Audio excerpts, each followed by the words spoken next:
Can you pass my millionaire mindset test? I'm not trying to be mean, but I kind of doubt it. It's just one simple question, but if you're like most people, you're going to fail miserably. In this video, in just a matter of seconds, I'm going to give you this test. And I'm also going to give it to you straight about why you're probably chasing the wrong financial goals, how your mindset can keep you broke, and 5 steps to help you flip the script. I'm Dr. Brad Klontz, national best-selling author of Start Thinking Rich and the world's leading expert in the psychology of money and wealth. Like and subscribe if you want to start thinking rich and learn how to build wealth that lasts. You'll never be rich if you don't have a rich mindset, and I'm here to teach you how. So let's see if you can pass my millionaire mindset test. Here it is. Let's say that tomorrow you woke up, you went to the mailbox, and in there you found a check for $1 million from me to you. What would you do with it? In a minute, I'm going to ask you to pause the video and take a moment to think about and perhaps even write down all the different things you would do with that $1 million.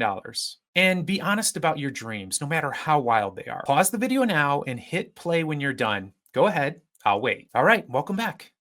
What did you write down? Was it a new car, a new home, that vacation you always wanted, a brand new wardrobe? Did you decide to quit your job?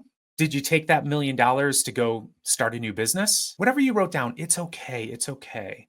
But if it was those things, I want to challenge your thinking around money. What you wrote down gives us important clues into your mindset and whether or not you have a poor mindset or a rich mindset. The sad reality is for most people, they don't really want to become a millionaire. They just want to spend $1 million.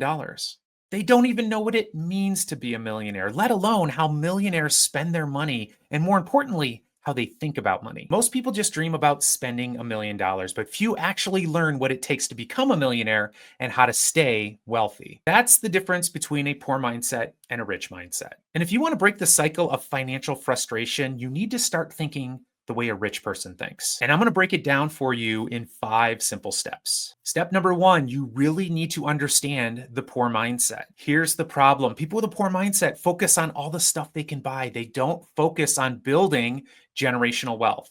They focus on using that money to enhance their current life, not investing it so that it can grow. They think about things like using that $1 million to go buy a house, to quit their job, to go spend it on a luxury car. Now, this all feels really good, but your money won't last if you do that. As a matter of fact, you no longer are a millionaire. And before you know it, you end up right back where you started. And this is what happens for most people who, for example, win the lottery. They get a big win, and then before they know it, they're right back where they started, begging for their old job back, struggling with money once again. But if you wrote down things you wanted to buy, don't be hard on yourself. It's not your fault. Our brains are actually wired to focus on short-term gratification, not long-term wealth building. But if you're ready to change your life around money, stick around because I got a few tools that you can use that'll really help you. Now that you understand the poor mindset, step 2, you have to adopt a rich mindset. Now, let's talk a little bit about the rich mindset. The rich mindset doesn't focus on buying things right now to make themselves feel better. They focus on investing for the future. And it's not about not buying anything at all.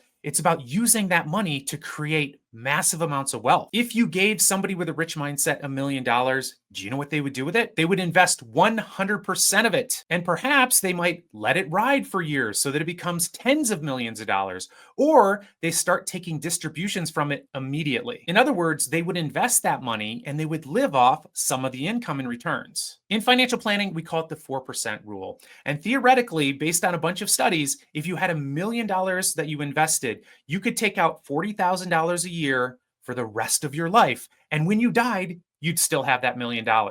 Imagine having that type of financial security. And with that $40,000 a year, yes, you can invest in a business. You could buy a car. You can go on a vacation. You could save up a few years of that to buy a house. That's how rich people think. Step number 3, join the secret millionaire club. Here's the secret. Millionaires aren't flashy. You're being lied to on social media when you think that they are. No, most millionaires are quiet. They're quietly investing in their 401k and their IRAs. They're not splurging on sports cars and designer labels. No, that's not what they're doing. They focus on growing their wealth over time, not spending all their money. If you have $1 million that comes into your life and you spend it all, you're broke again. And the fact is, you actually don't have to make a lot of money to join the secret millionaire club. In fact, most millionaires are employees and professionals. They're not even entrepreneurs. And they're certainly not making enormous incomes. As a matter of fact, many people who do have big incomes aren't millionaires because they spend all their money. The key is this: you just need to start saving and investing consistently.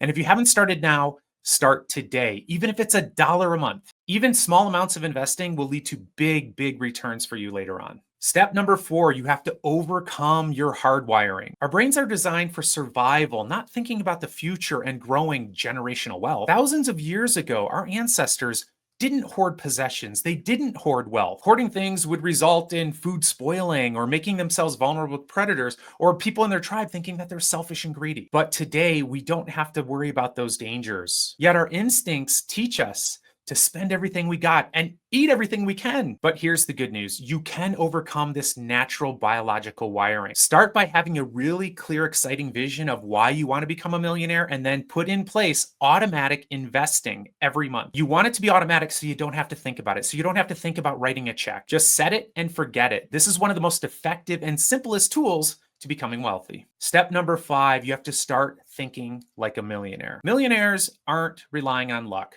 They're relying on habits. They save, they invest, they make smart buying decisions, and they're focused on their future goals. They avoid credit card debt, and they look to have multiple sources of income. These habits aren't complicated, but when you put them in place, you will become wealthy. You don't need to be born rich to start thinking rich. You just need to take the first steps and then keep it going. Okay, and here is your next step. I encourage you to take on this challenge. Write down your top financial goals. Then automate saving and investing towards those goals, even if it's just $1 a day. Get started now. The sooner you start, the sooner that money will be put in place working for you, and the faster you'll reach your goals. If this video inspired you, subscribe, hit the like, and share it with somebody who needs to hear it. But let me know in the comments, did you pass the millionaire test? What do you think about it? Remember, the goal is not to spend $1 million. The goal is to become a millionaire. And in order to do that, you need to have that as part of your net worth. Then you can use that $1 million to generate money for you so that you can own your time and be financially free. Doesn't that sound great? Let's do this together.